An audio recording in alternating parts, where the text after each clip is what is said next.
Olá, amados irmãos, sejam bem-vindos ao canal Carlos Bispo, e vamos direto para as informações. Seguimos o plano divino da Terra. O plano para a Terra é a ascensão, um nível de vida que agora chega. É um nível em que todos os chakras formarão um único chakra. Compreenderemos rápido e imediatamente o que está acontecendo com o outro ser à nossa frente.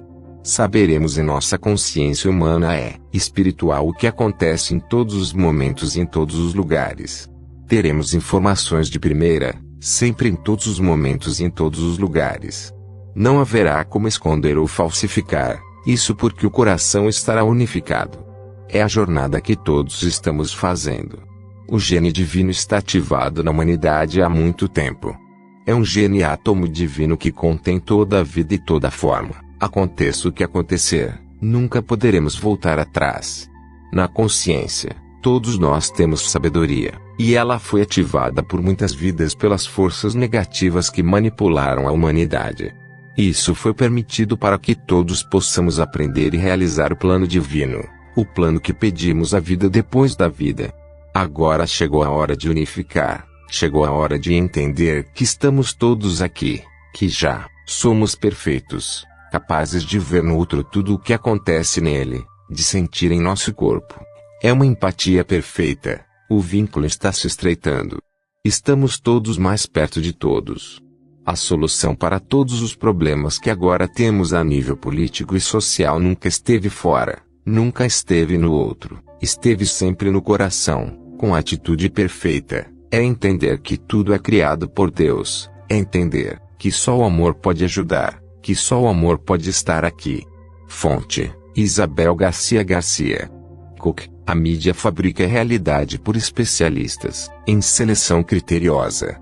Meus queridos amigos da Terra. Muitos de vocês já devem saber o que vou compartilhar hoje. Mas acho que o seguinte é importante o suficiente, para que eu queira dedicar uma mensagem a ele de qualquer maneira. Por si só, parece um tanto inofensivo que seja constantemente enfatizado que as pessoas devem ouvir os especialistas, e que a opinião dos especialistas é elevada sobre coisas como intuição e o que a pessoa comum na rua geralmente pensa, e o que a realidade parece ser se as pessoas simplesmente olham para o mundo ao seu redor. Por si só, parece um tanto inofensivo que a opinião de especialistas seja elevada sobre essas coisas. Por si só, parece um tanto inofensivo que coisas na internet sejam censuradas se contradizem a opinião de especialistas. Por si só, parece um tanto inofensivo que a mídia convencional e as plataformas de mídia social possam decidir quais especialistas são promovidos e destacados, e quais especialistas são destituídos.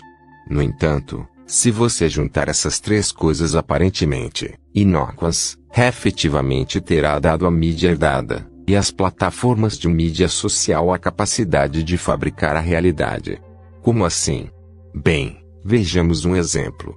Em algum momento, a mídia legada e a mídia social decidiram que desejavam divulgar a narrativa de que a cobiça era real e incrivelmente fatal, e que uma grande quantidade de pessoas desencarnariam por causa dela e não havia nada de sorrateiro acontecendo. A mensagem era apenas: uma pandemia semelhante à peste negra chegou e é isso, os governos não têm outra agenda aqui além de salvar vidas. Portanto, foi enfatizado incessantemente que as pessoas deveriam ouvir os especialistas. A mídia escolheu e promoveu os especialistas, que divulgaram a mensagem desejada.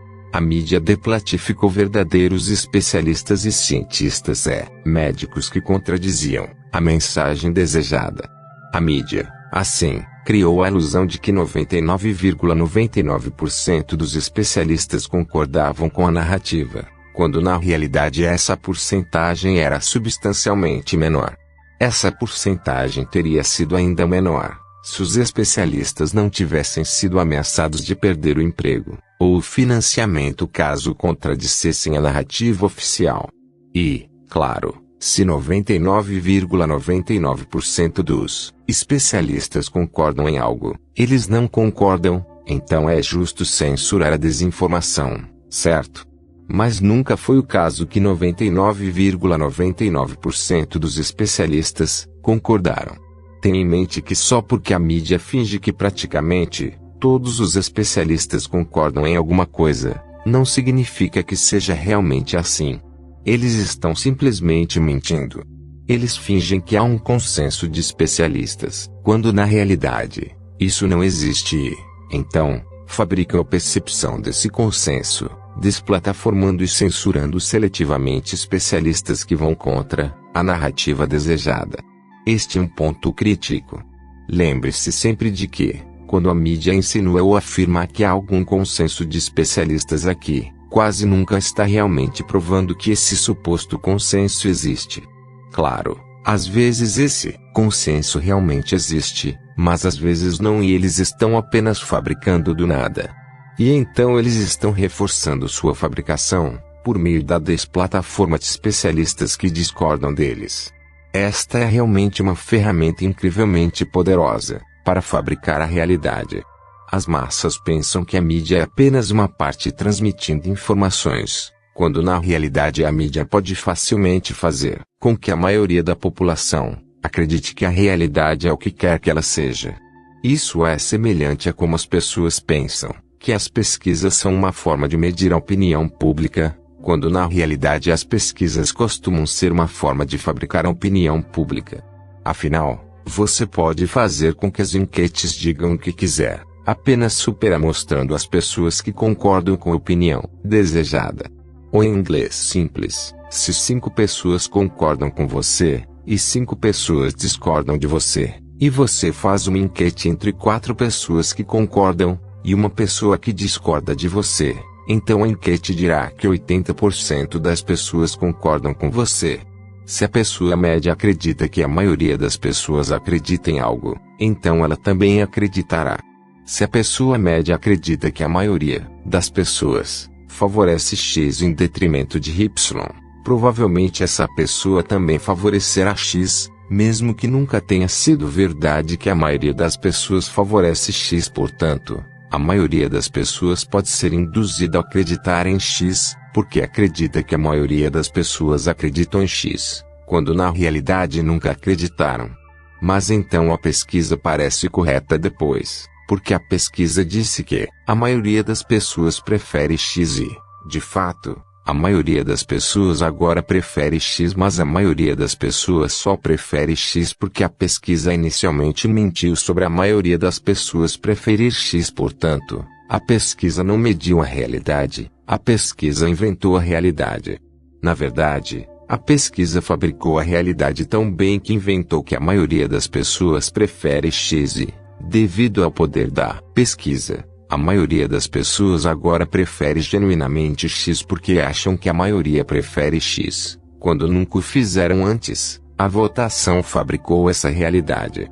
Desta forma, uma pesquisa pode mudar a opinião de milhões de pessoas, apenas convencendo as massas de que existe uma opinião majoritária entre as pessoas, quando não existe. Sua cabeça está girando. Sim, da perspectiva dos controladores das trevas, a realidade é realmente tão maleável. O rebanho de ovelhas é realmente fácil de conduzir para um matadouro. Suponha que os controladores obscuros desejem sabotar um candidato político nas mentes do público, ou desejem convencer um candidato político de que não podem vencer e devem desistir da corrida. Em seguida, os controladores escuros podem usar pesquisas distorcidas que superamos as pessoas que discordam desses candidatos. Isso parece bobo, mas na verdade é eficaz, porque o público não quer promover, falar sobre, ser voluntário ou doar para candidatos se as pesquisas mostrarem que eles não têm chance. Também é muito mais difícil para uma campanha política garantir financiamento se as pesquisas forem ruins. É por isso que às vezes se fala que um determinado candidato político pode ser amado, mas simplesmente não é viável. Em parte, eles não são viáveis porque estão sendo sabotados por pesquisas distorcidas dos controladores das trevas. Curiosamente, os controladores escuros também tentaram isso durante a eleição Trump vs Hillary de 2016. As pesquisas geralmente previam que Hillary venceria, mas Trump venceu. Portanto, As pesquisas não foram precisas, como costuma acontecer. No entanto, neste caso, elas falharam em fabricar a realidade que supostamente previam e, portanto, as pesquisas foram expostas neste caso. No entanto, a maioria das pessoas não percebeu o significado dessa exposição e, portanto, hoje a maioria das pessoas ainda acredita nas pesquisas. É uma pena. Em um mundo ideal, as pessoas teriam parado de acreditar em pesquisas depois de 2016, ou mesmo antes. Pesquisas intencionalmente distorcidas também são um ótimo método para encobrir a manipulação eleitoral. Se os resultados das eleições estão de acordo com os resultados das pesquisas, então a eleição não parece manipulada, embora muitas vezes no Ocidente seja o caso que as eleições e as pesquisas foram simplesmente manipuladas. As pesquisas não são ferramentas para medir a opinião pública. São ferramentas para fabricar a opinião pública. Pelo menos, eles são sempre que os controladores das trevas desejam impulsionar uma certa narrativa. É claro que existem pessoas por aí que genuinamente fazem boas pesquisas de opinião, com uma amostragem razoável. Algumas pesquisas são razoavelmente precisas. Assim, a mídia e as pesquisas podem fabricar qualquer realidade que quiserem, e a maioria do público acreditará que essa realidade fabricada é a realidade real. Isso é orwelliano. Infelizmente, esse padrão de fabricar falsas realidades tem se repetido continuamente. Por exemplo, a mídia fabricou uma falsa realidade de que a inflação seria transitória. A mídia fabricou uma falsa realidade de que a Rússia perderia a batalha na Ucrânia. A mídia fabricou uma falsa realidade de que invadir o Iraque foi uma resposta apropriada ao 11 de setembro. Etc. etc. Quantas vezes a mídia precisa fabricar uma falsa realidade antes que as massas parem de ouvi-la? Acho que as pessoas estão exaustas, sobrecarregadas e assustadas, e apenas acreditar no que a caixa de lavagem cerebral diz é mais fácil do que pensar por si mesmas. Além disso, existem consequências sociais para pensar por si mesmo. A pergunta, em quem você acredita, em mim ou em seus próprios olhos, mentirosos, costumava ser uma piada, mas hoje em dia muitas pessoas muitas vezes acreditam genuinamente na mídia sobre seus próprios olhos. Espero que isso tenha sido útil. Para ser honesto, é um pouco horrível olhar para os meios sutis de controle que são usados na Terra. É assustador que muitas pessoas pensem que são livres e, no entanto, estejam presas em uma gaiola mental da qual nem mesmo estão cientes. Felizmente, como Tony afirmou corretamente, você será livre. Todo o meu amor. Fonte: As. Se gostou do vídeo, deixe seu like e compartilha. Muitas bênçãos.